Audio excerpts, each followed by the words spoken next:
Hello mga katiits, welcome na naman sa ating panibagong video.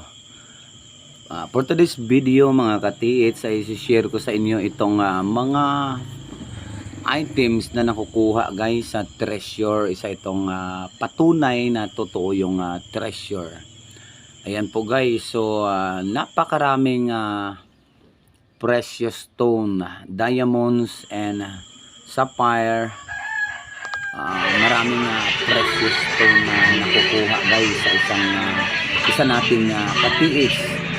So I would like to say congratulations katiits sa yung na-hits na mga precious stone.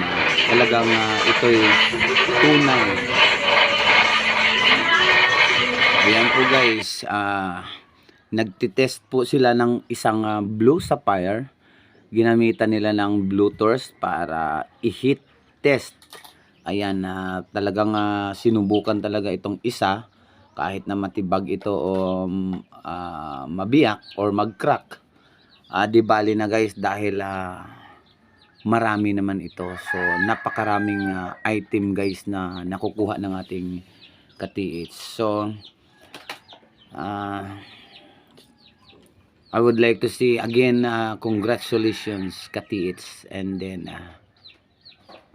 maraming salamat sa inyong panunood guys.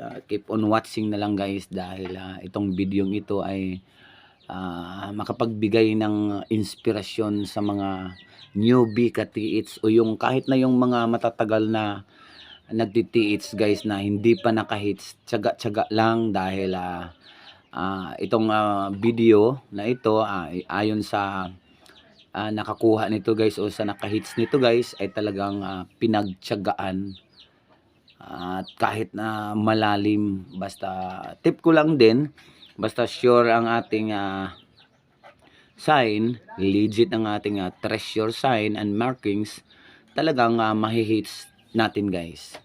At saka tiyaga ang kailangan. Ayan, kailangan tiyaga at kailangan din meron tayong kagamitan tulad ng diamond detector o locator para meron naman tayong pagbasihan guys. Kasi kailangan natin legit marker o sign, tapos kailangan din natin ng gamit na locator at saka detector guys.